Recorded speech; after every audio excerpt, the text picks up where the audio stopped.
And we're live. Welcome to the Team Tank Podcast. I am a Laker outsider. The rest of the Laker outsiders are somewhere to be found. They are all busy. Gary Kester is still mourning his North Carolina loss. Harrison is mourning Lynn fans.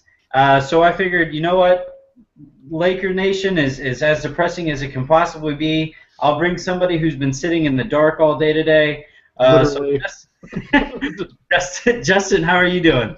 I'm doing okay. How you doing? I'm hanging in there. I'm hanging in there. I'm breathing, so that's a positive. There's a plus for today.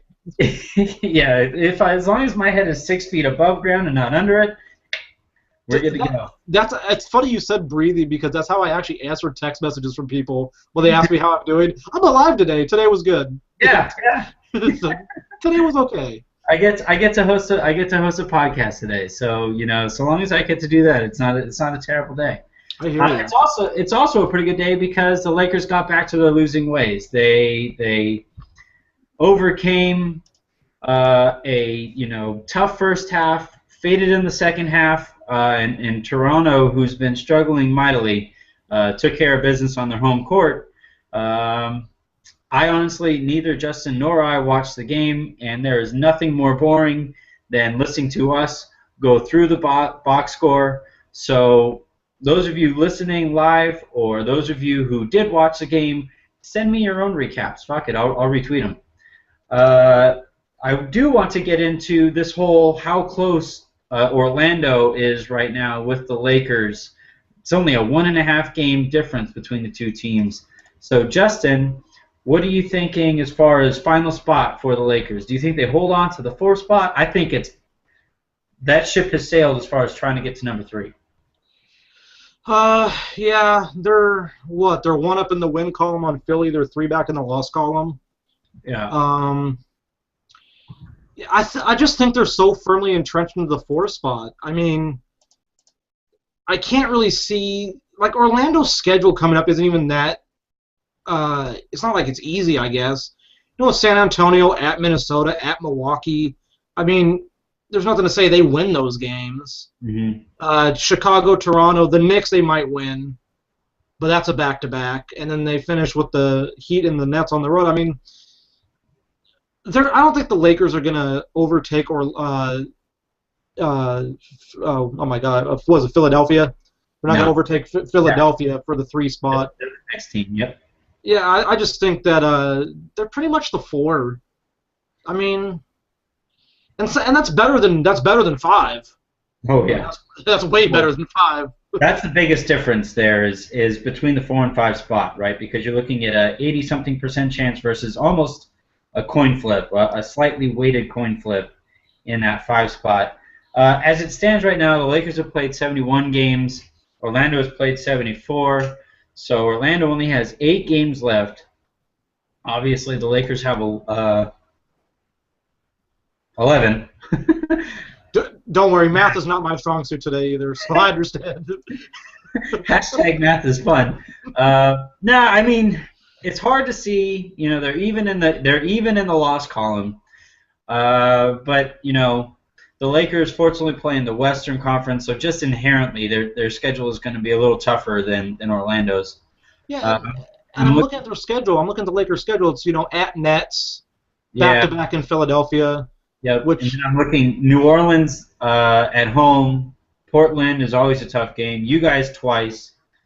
At Denver, which is on a back-to-back. Yeah, the second out of a back-to-back. That's going to help.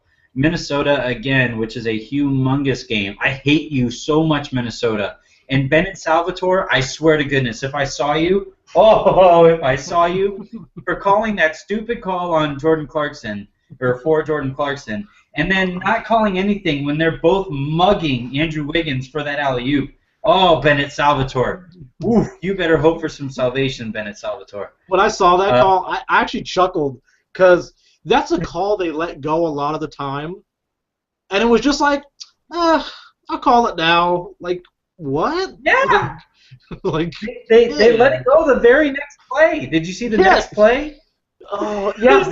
They threw the alley-oop for him, and it was like, and he got pushed, and it was like... Oh no, oh man, I laugh because I have a terrible sense of humor, but holy cow, I was watching that game and my wife and I were both, and my wife, God bless her heart, she's bought into the tanking thing too. We were both sitting there like, how, what, huh? Like it's the exact same call. So way to go, Bennett. But Uh, look at the Lakers' schedule. It's so weird how this happened. They get 2 games with the Clippers in the last basically 10 days of the season, yeah, and then they finish up with 2 straight games against Sacramento. Exacto. So okay, so basically because of the other 4 teams, you're playing 16 division games a year, right? How the Right. hell do you get 4 of your 16 games in the final 10 days A against just quarter. 2 teams? Yeah. Like, Yep. No, it's a weird. It's been a weird schedule for the Lakers. Like I think I saw something like they only played. They either played didn't. They either didn't play any, or they played one total Saturday game this year, this season, which is yeah, that's weird. weird to me. Yeah. Well, it's So. like the Clippers. Every time they play Sunday, it's always a Sunday afternoon game. I mean, Hmm. that's just because that's partially where they're locked into at the Staples Center, but it's slightly annoying. It's like I don't Yeah. like I hate afternoon games with a passion. I really do. You do. I actually like afternoon games. I don't know why I hate them. I think it's because I realize I'm not going to get a high quality game. Oh, well, that's yeah. I mean, it's kind of like the Thursday night NFL game, I guess. Yeah, and plus the Clippers usually always start slow on afternoon games. Like for Hmm. instance, I think it was Game 4 last year against Oklahoma City. It was on Mother's Day, so I went to the game and I met my mom later at my grandmother's house, right? Right. But anyways, first quarter of the game, it was like Oklahoma City was murdering them by like 20, and then Clippers ended up coming back and winning. Like Russell Westbrook missed a Yeah. three to win, and it was like, but it's like every Sunday afternoon game just sucks. It just I don't know why I hate them. I think it's just because I expect them to be terrible. Yeah, I mean, there's something to that. I don't. I like the scheduling of it. I just like anything that gives me a reason to drink a beer on a Sunday afternoon is perfectly fine with me. If you're gonna do Sunday afternoon games, I guess just don't make them West Coast teams Yeah.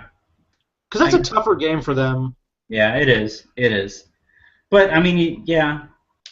Yeah. Either way, I mean, there's no way to not screw over a West Coast team and make them play earlier than they're expecting. No, because West Coast teams always get the short end of the stick in the scheduling because you Yeah. know you got to screw somebody, I That's guess. why. Yeah.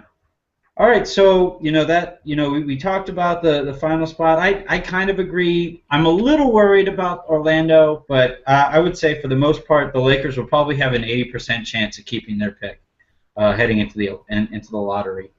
Another, when you're talking about odds, and keeping stuff, there are no odds at keeping Kevin Durant on the floor this season. And the odds continue to drop as to whether or not they'll keep him beyond this season or next season. Justin, I know you've been kind of leading the bandwagon or one of the leading voices of said bandwagon as far as this might be or we might have seen the last of Kevin Durant on the Thunder. What made you think that? Part of it is injury related, and part of it's also because he will be a free agent for next season. I don't think part of the things that I think Sam Presti did at the trade deadline were to kind of either A, get Durant to buy in for the future, which is a big deal, obviously, and number two, I guess almost like injury insurance, where it's like, okay, even if Durant goes down, at least we have some hope in the playoffs, maybe. And so that's why they go out. They get Enes Kanter, they get Dion Waiters. Whether or not you think that's a smart move or not could be an entire podcast unto itself. And but as far as it's a twofold thing. Health-wise, he won't be the same. Like that foot injury is, Yeah, it's scary. I mean,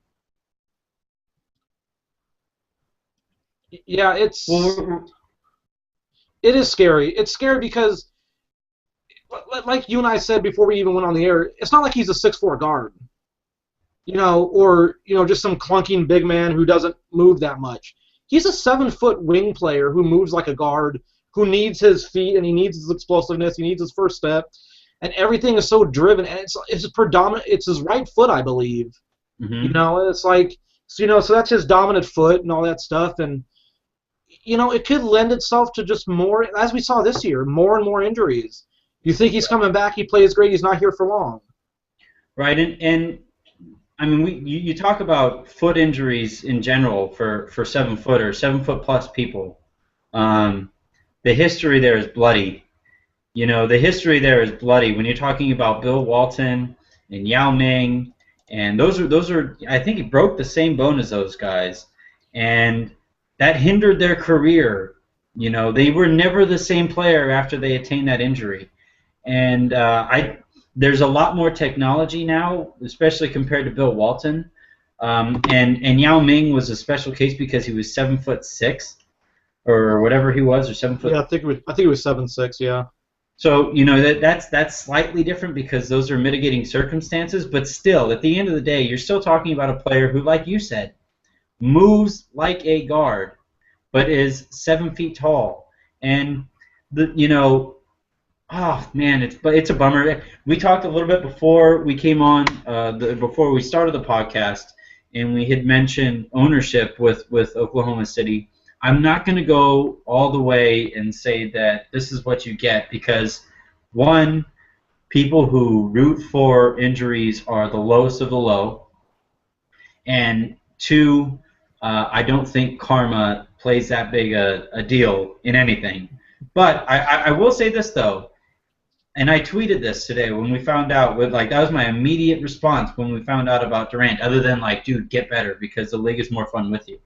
But my immediate response was, well, it's a good thing they have Harden there playing like an MVP. Oh, damn it.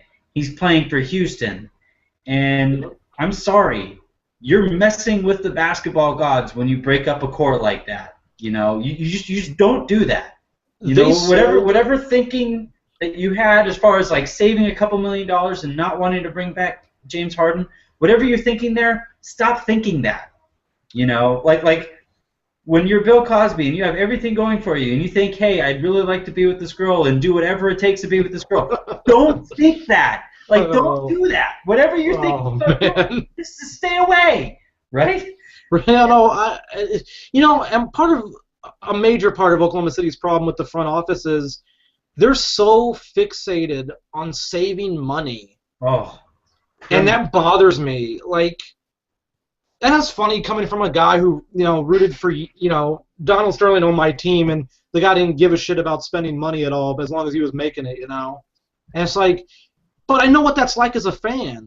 It's you had this guy, James Harden, who, okay, let's give credit to Houston, because before he got to Houston, he wasn't James Harden. He was six-man extraordinaire guy who should have been starting at the 2 guard, but Thabo Sefolosha had to start. And the whole thing with the Durant thing is Oklahoma City really did shoot themselves in the foot, and that sounds bad because no pun intended here, but they have nothing behind him. They have no one that can carry the team alongside Westbrook. I was watching Zach Lowe's podcast today with JJ Redick, and Redick said before they went to play Oklahoma City this last time, Russell Westbrook was his MVP candidate, his number one guy. He said, and then I watched him, then we played him, he realized Redick even said, he goes, he wasn't my MVP anymore. He goes, not that he's not playing great, it's just how many possessions he has to use to get the numbers he's getting. And it's that's the thing with Durant is with Durant out, there's so much extra stress on Westbrook, it's going to wear him down. Yeah. If Durant's injury wears on him even just next season, Westbrook's going to be a walking ailment himself. Especially the way he plays. It's not like he just gently hits the pinch post and hits a fadeaway jumper. It's crazy athletic play after crazy athletic play. He's more violent than Derrick Rose. Yeah. And that's scary to even say because Derrick Rose MVP year, that was a violent man. Mm-hmm. And Westbrook's even a level above that, and yeah. Well, I just I guess I have 2 points here. One, when you talk about wearing on Russell Westbrook, I'm still not convinced he's not a transformer. One. He probably is. He had a day later. he went to a body shop, they popped it out, and he was just, all right, I'm ready to go. He's you know, Bumblebee. He's and Bumblebee. yeah, so that wouldn't shock me altogether. Um, but I will say this though, in terms of wearing somebody out, I think physically is one thing, but I do think mentally it's going to wear him out even more. I think that's where the Yeah. tax really steps in or kicks in, because you're And talking about a guy who, like, look, I have to carry this team again, and then he looks over at what James Harden is doing, and like, man, this would be a lot easier if he were here, you you know know? what's funny is I actually think we're starting to see the mental anguish it's taking on him. Yeah. Like even as He's far, and I so know this is like this might be reading too much into stuff, but the way he answers reporters now exactly. No, I agree totally. is like he's so mentally exhausted after playing a game where he just wants to. Can I just go home? Can I Yeah. just get the hell out of here? Yeah. Like I need to recharge. Which hey man, that's his prerogative. Like Right. it sucks that guys have to sit there and answer questions for the media when they really don't want to. But I understand why. That's part of the job, I guess. But man, like he just like, and then you watch him in games they're losing, and basically you can tell they're not going to win. He just looks like not distraught. He just looks so like annoyed. Yeah, just not right. Just He almost looks like Kobe the year that Kobe had to carry the Lakers to the 7 seed, yeah. but like even to a bigger extreme. Yeah. You know? Well, and having been there with Kobe and watched that same season take place, what Westbrook is doing right now is on that level, in my opinion. And I love the comparison that you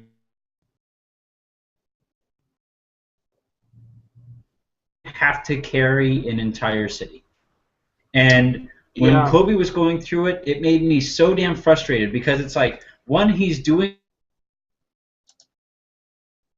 like, it's one thing that, like, as Kobe was carrying him and doing all the crazy things he had to do back then just to get the Lakers into the 8 spot, there's Steve Nash, who gets to carry this juggernaut on offense, and everybody adores everything that Steve Nash does. Whereas with Kobe, it's like, yeah, he scored 81 points, but whoa, he only had 2 assists. What? How does that? What? And then poor Westbrook is like, I don't know how many straight triple doubles, but it's like, yeah, but he had this many turnovers too. Fuck you, okay? Stop it. Like enjoy it for what it is, and for these media darlings that just get to coast off of coattails, it's tough, and that in and of itself, like when you're talking about potential, we'll get back to Kevin Durant moving and stuff. I know for a fact. Well, I don't know because I don't talk to him or anybody around him. But I would bet money, a lot of my money, that Westbrook is looking around and saying, I can never win here. Yeah. I think part of the reason they might think that, and I'll get to that in a second. I just want to say about the assist thing. One of my favorite quotes that I've basically indoctrinated lately is I don't think people realize you only get assists if your teammate makes a shot. Yeah. Yep. Like, you can pass them the ball, you can't help them make it. Like, you know what I mean? So that's why the assist argument is so dumb to me sometimes. Or in Coleman Brown's case, you can pass him the ball, but it's no way you're not going to stop it from hitting him in the face after it goes right through his hands. It's like with the Chris Paul thing, like when he has like 50 assists, like, and even I do it like I find myself doing where it's like, oh, Chris Paul has 50 assists, that's amazing. But it's like, yeah, but guys have to make shots for that to happen, you know? Yeah.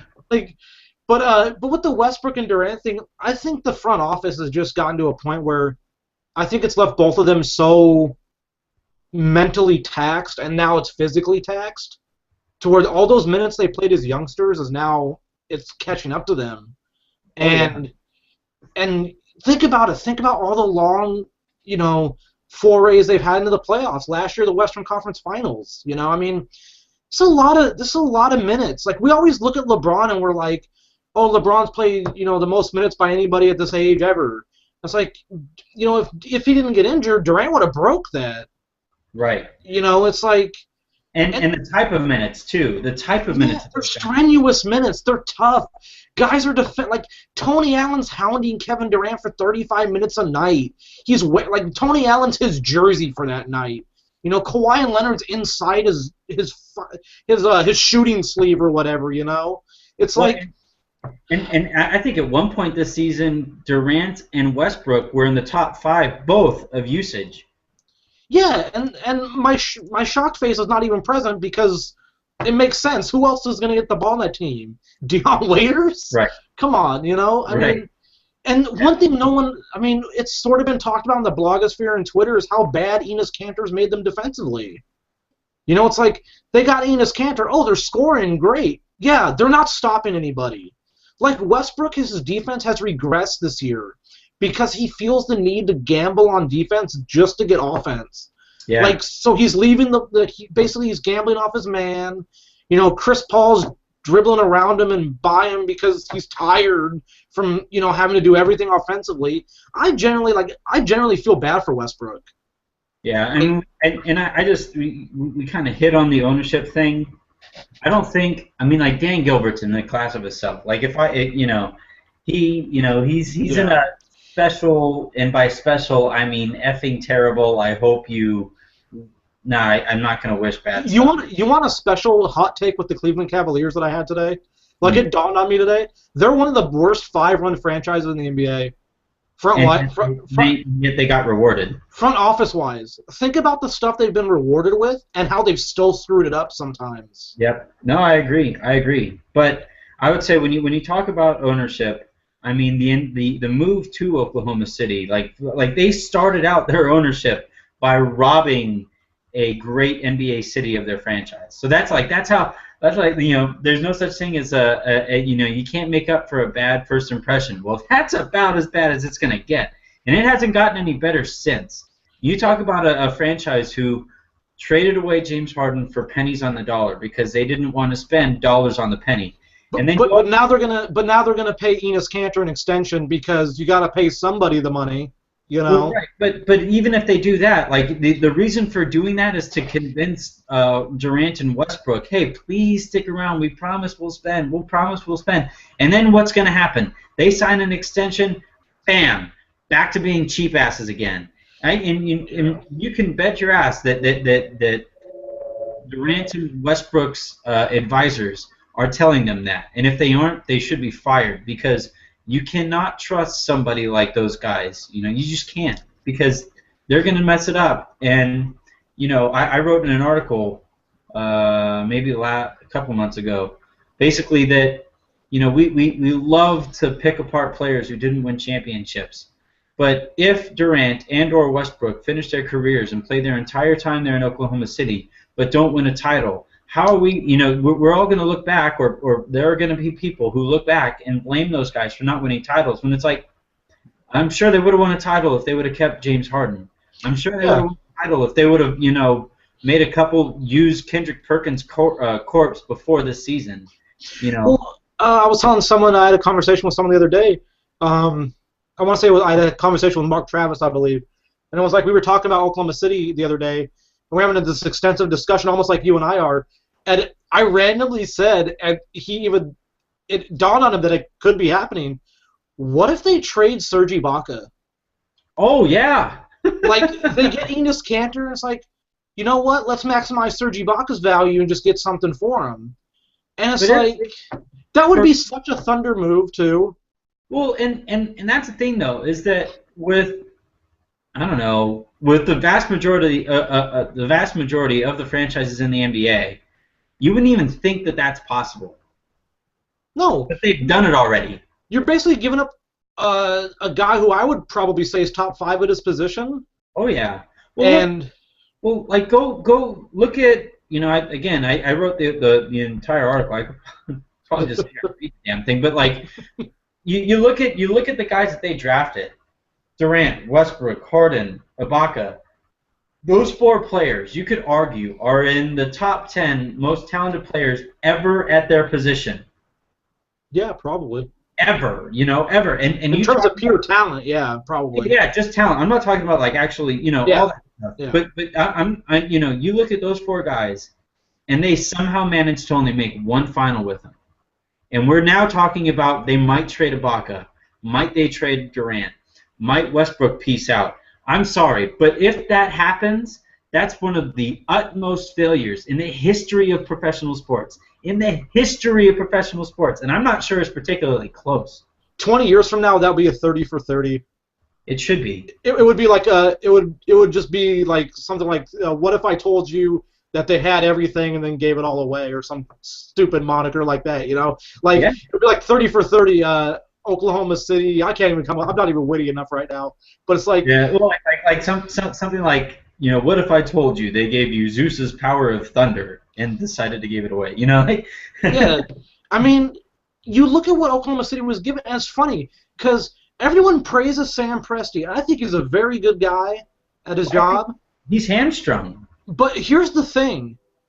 Outside of Durant, which was literally gifted to them, and Harden, who was a no-brainer pick there, and even Westbrook. It was between Westbrook and Love, and they didn't need a power forward. I mean, they drafted Ibaka in that same draft, but it was as a project. Mm-hmm. But it was basically outside of those three, who have they drafted that's really panned out? Because you could immediately say Ibaka, but who else? Right. They traded up in the draft for Cole Aldrich. Come on, man. No one even talks about that. And I know before anybody says they drafted Eric Bledsoe and traded him, they didn't draft Eric Bledsoe for themselves. They drafted him for Clippers, and that's totally different. Teams do that all the time. And when that takes place, you usually have the team that you're drafting for whispering in your ear, like, please take that. Yeah, it's basically a pre-draft, pact, so to speak. Like if so-and-so is there, we'll give you this, and it's like, oh, okay, And it's like, but you look at the decisions they've made. It's like, what great decisions have they really made? Like, Durant fell in their lap, like we said. Harden was there because, basically was the next best player in the draft. Right. It's like I almost look at Oklahoma City where they picked in the top 10 or top 5 basically, and did well with their top 5 picks. It's just the pieces after that are not enough. Right. And you know what? And this could we could very well look back on this podcast 2 years from now and laugh at all the hot takedness. But for me, like as a basketball fan, it is extremely frustrating to look at a franchise that was given or that came into so much talent. It's like a trust fund kid who messes everything up. Daddy built up an empire, and now you're looking at how he's making that empire crumble. I'll say this: if Durant stays, I give him more credit than I've ever given him before, because I don't think he should stay, to be honest with you. And because I've seen people say like, what was the last guy you saw leave a top 10 player in the NBA by himself? Like he would do to Westbrook. It's like I don't even think it's about Westbrook. I think it's about himself. And right. I think if Durant does leave, he heads east. Yeah, I think because it's so much easier. Yeah. Well, and eventually, that's why it's cyclical between the two conferences, right? It's a pendulum because eventually talent in one conference says, "F this, I'm tired with this," and they go to the other one. So I wouldn't be surprised to see. Obviously, everyone says DC because he goes back home to the Wizards and stuff. It's like, but I wouldn't even be shocked to see him go to Boston or.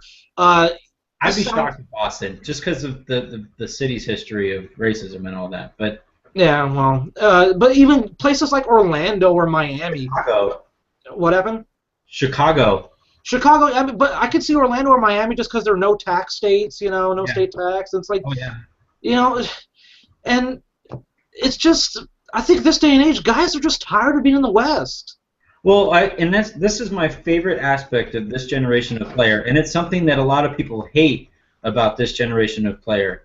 Is that prior generation would say, all right, I'm just going to stick here. This is the team that drafted me. I'm going to be loyal to them. Eventually, they're going to make it work.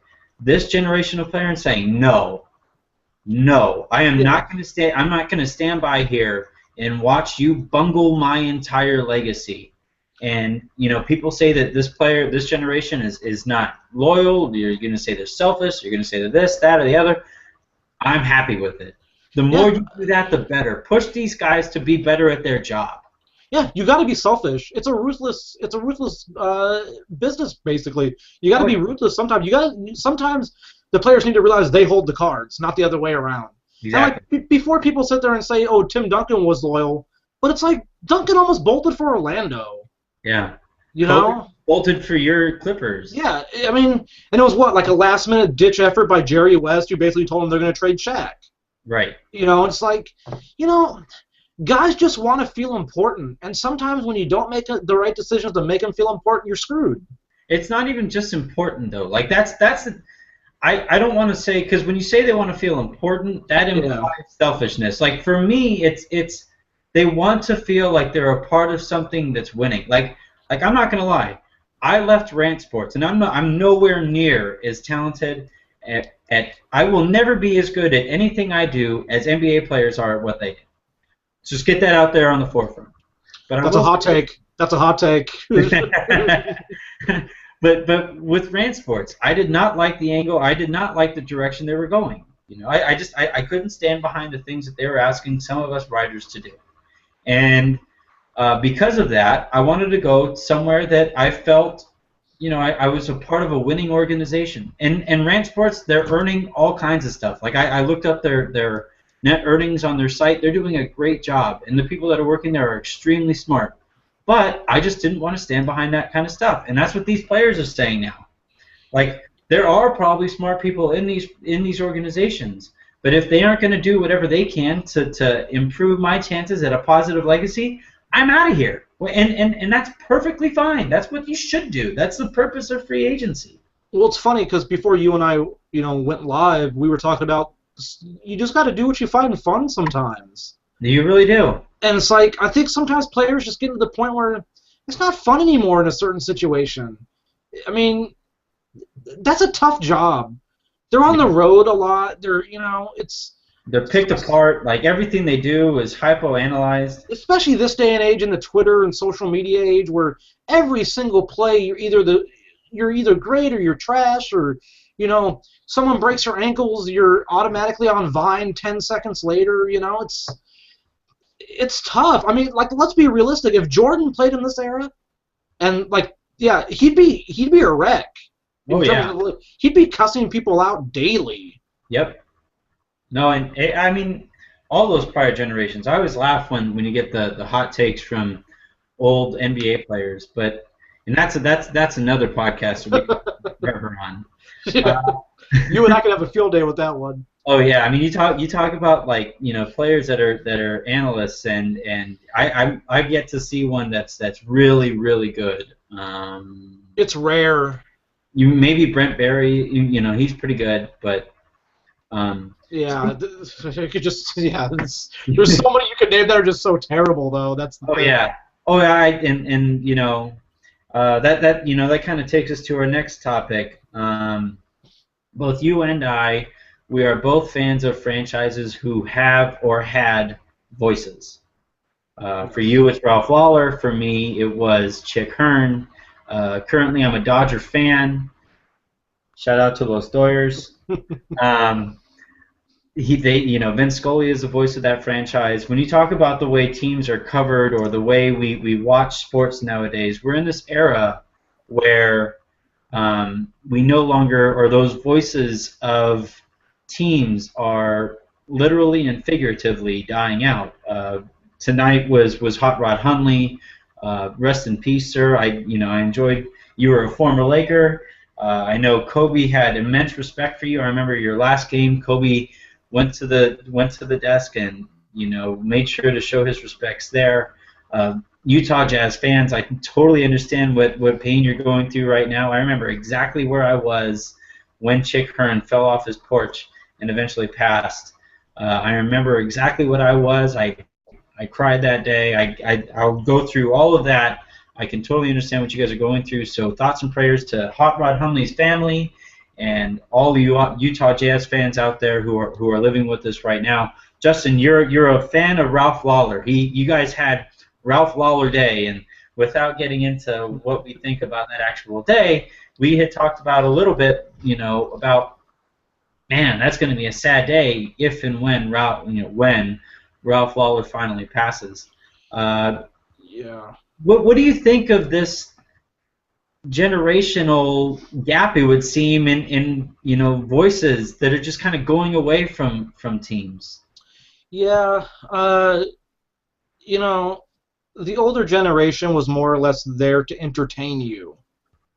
They were there to be the bridge between the game and you. But even if the game wasn't great, they could still articulate a story. Like, even if you were just listening on the radio, it was still, you felt like you were there. Chick Hearn had his words eye view. Yeah, yeah, there you go. It's like, and speaking of Ralph Lawler Day, the one thing he said, because I was there for that day or that game, the one thing he said was, up by 30, down by 30, the one thing I always wanted to do was just entertain the fans, so that's what I was there for. And, that's what he did. I think announcers now are trying to either A, be too PC, which I understand, because that's the era we live in. Everything has to be that way.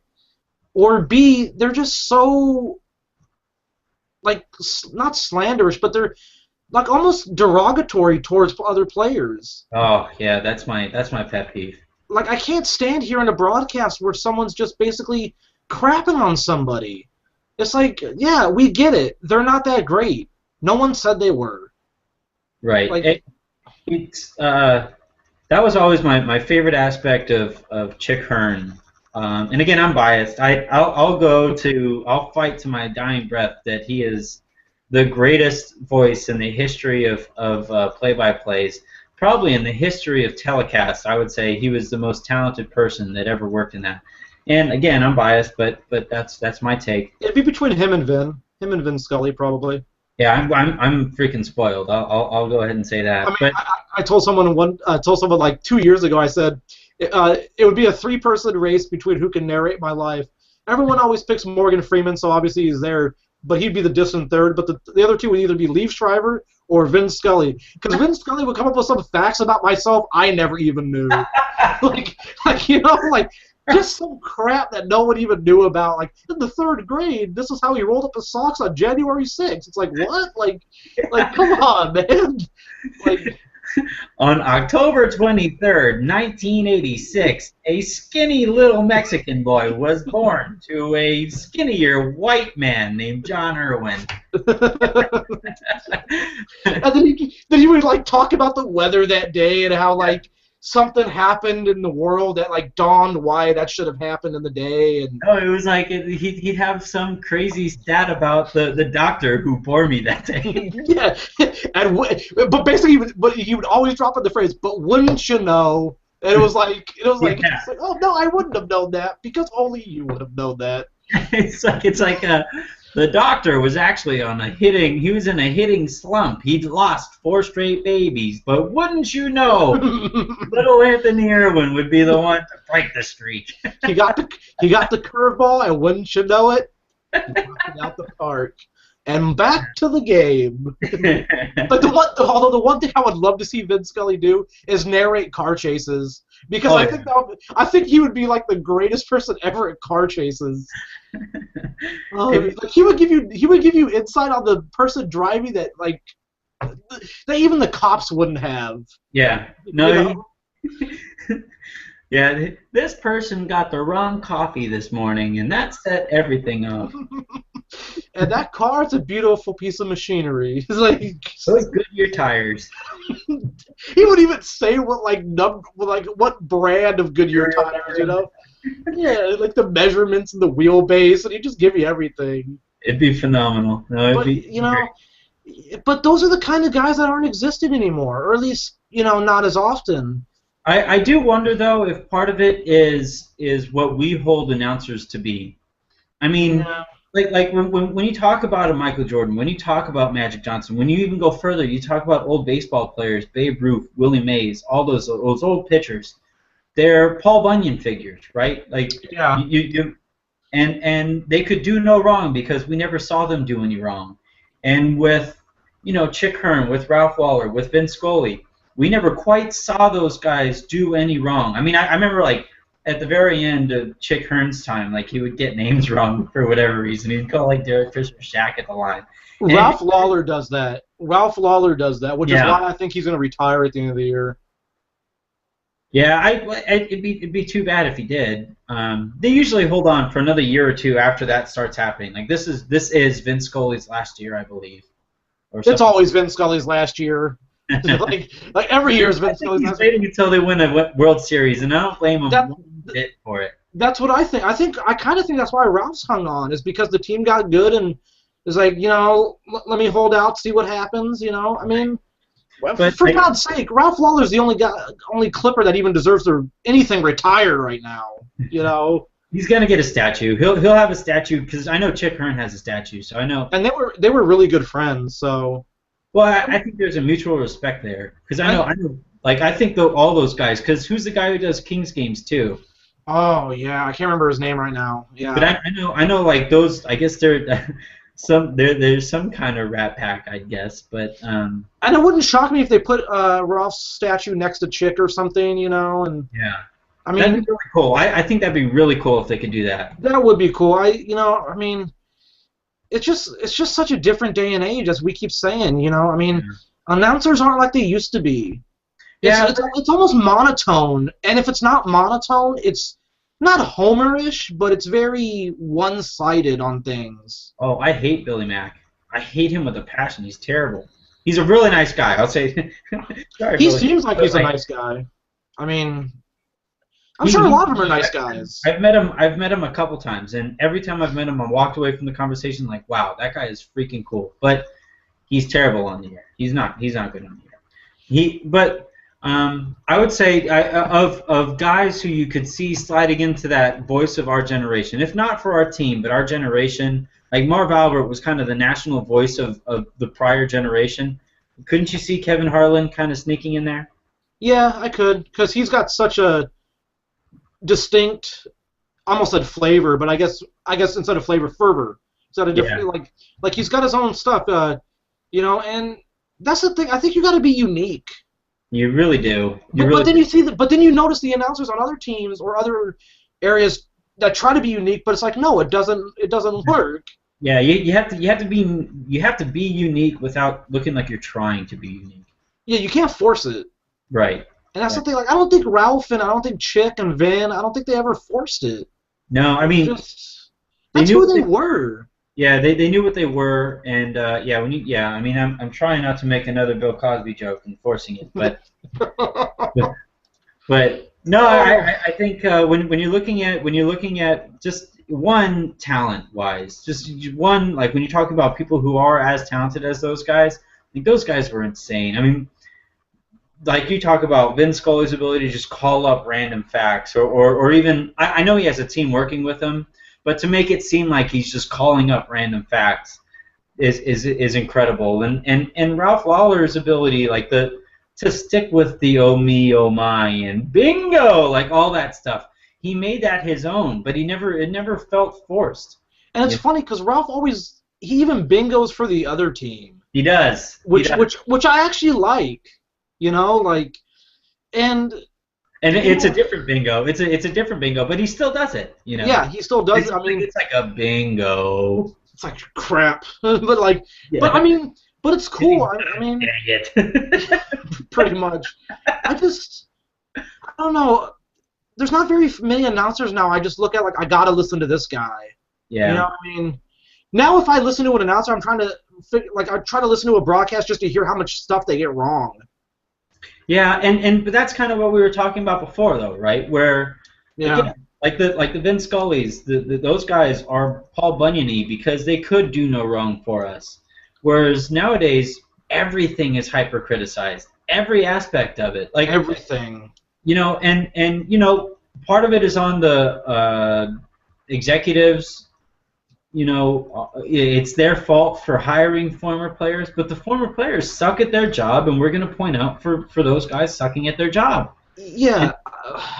And again, I don't. This tangent would get this podcast up near the 2-hour mark, but at the end of the day, but at the end of the day, we are seeing a generational gap, and whether or not that voice of franchises comes back. Man, that remains to be seen, I guess. Yeah, I mean, the player analysts that we have, or the former player analysts that we have now, it's just they're so slanted to one side that it's bad. Or Yeah. they already have preconceived notions about certain, like even Mike Smith does. Mike Smith has preconceived notions about players before before he sees them that night, like so and so can't shoot, and it's like, but it's like, have you really watched them? Because I don't Yeah. think you have. My favorite line in all of sports right now is he's sneaky fast. He's sneaky. Oh God, yeah, and it's always for a white guy. No, exactly, exactly. Mike Smith. Jordy Nelson will catch you by surprise with how fast he is. Oh Mike yeah. Smith. Mike Smith, like 3 years ago, I cannot make this up. Mike Smith 3 years ago referred to Chandler Parsons as sneaky athletic. I almost fell out of the chair because it was like I could tell he never watched him, and it Yeah. was basically one of those, oh yeah, this white guy could jump. Yeah. Like come on, man. Well, somehow black guys are the only guys who get to be like not athletic, right? Like black guys who aren't athletic are the ones that announcers notice aren't that athletic or they're lacking in that department. Yeah. Whereas like with Steve Nash, I mean, oh man, and talk about another tangent, but like Steve Nash just got the benefit of the doubt because he was a short white guy. Like, yeah, sure, he can't play defense because duh, that guy can't play defense. He wasn't built to play defense. Whereas like you look at guys like Jamal Crawford, who probably, they're more laterally quick or whatever, but still, like, we kill that guy for not playing defense, but we just give Nash a pass because that guy, do you see that guy? He can't play defense looking like that. It's like a midget trying to guard Shaq. It's like, yeah, he has deficiencies. It's okay. Like, I mean, but it's funny. Like, yeah. Oh God, who was it? It was oh God, there was a player from today's game, Clippers and Sixers, where Mike Smith made a comment about him, and I just like sat there like, why? Oh, I know what it was. I think it had to do with Jeremy Grant. It was either Jeremy Grant or Nerlens Noel, and Mike Smith basically said everyone falls in love with the game of basketball because they can put the ball through the net, not because they can get down at a defensive stance. And it's like, what? What does that even mean? And I was like, yeah, I sat there like, what? Like, come on. That's like basically saying guys who play great defense don't like playing defense. Yeah. It's like, come on. It's like, Jesus. It's like, all right, one day, if I'm ever a color commentator, I'm like, people got into this business because I get to say stupid shit. Right.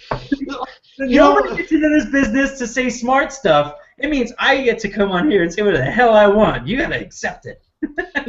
I'm glad I've never had like an announcing job because I would be fired within the first day.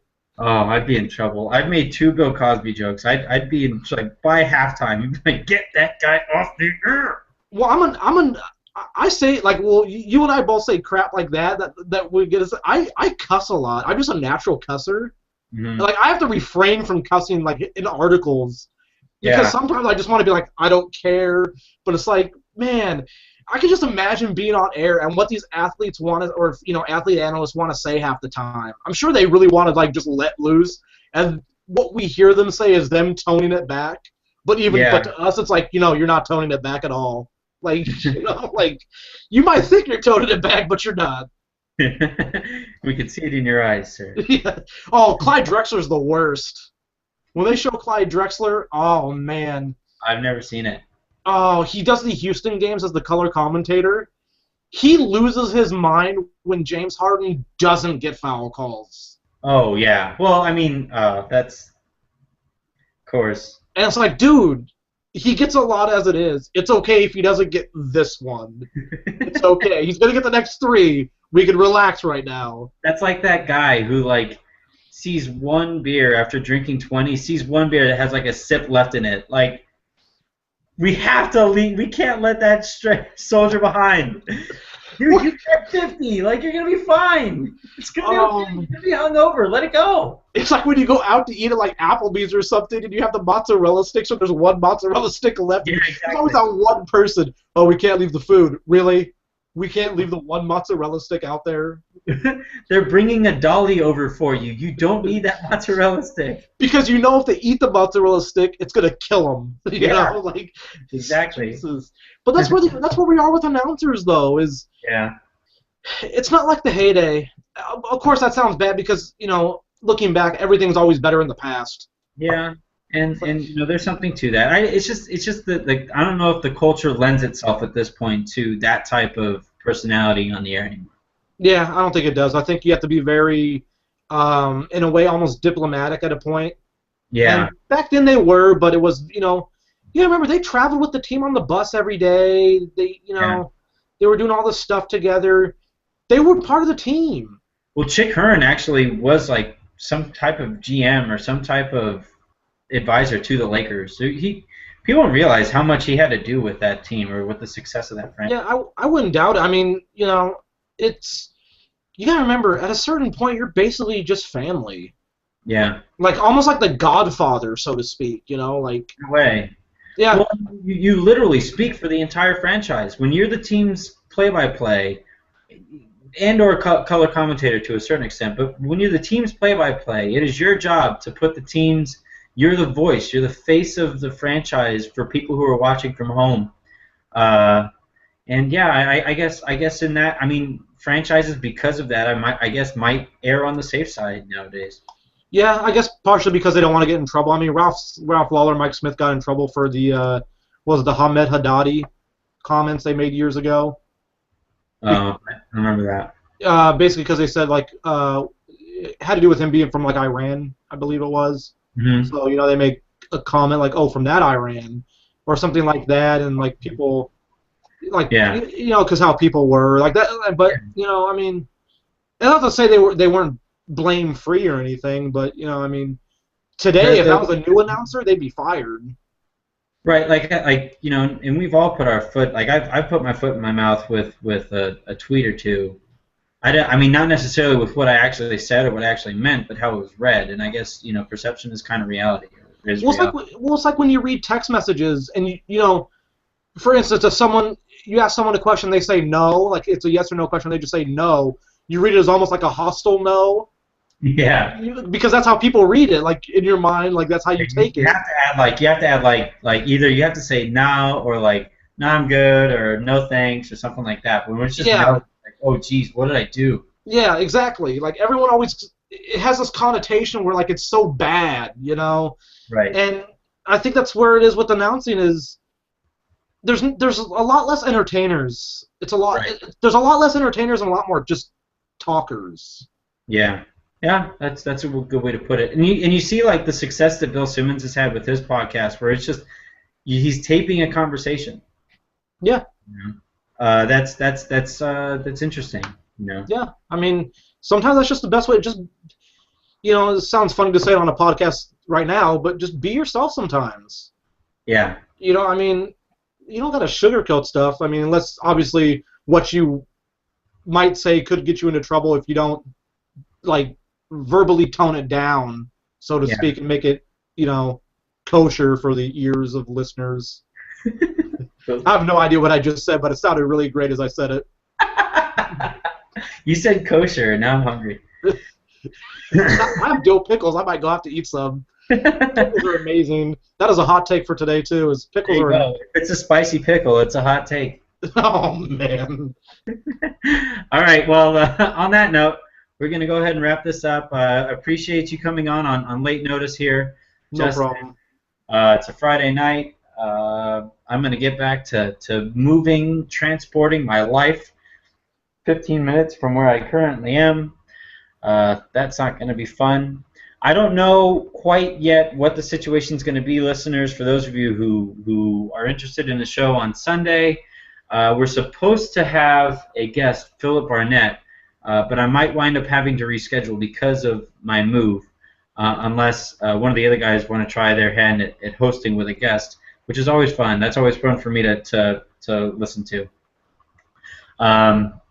But yeah, thanks again, Justin, for coming on. Thank you guys for your continued support. The website thus far has outshined even our what we thought we would be getting ourselves into. You guys are reading our stuff. You're clicking on our videos. You guys are awesome. And yeah, let's keep this thing going. I'll talk to you later, Justin. All right, take it easy.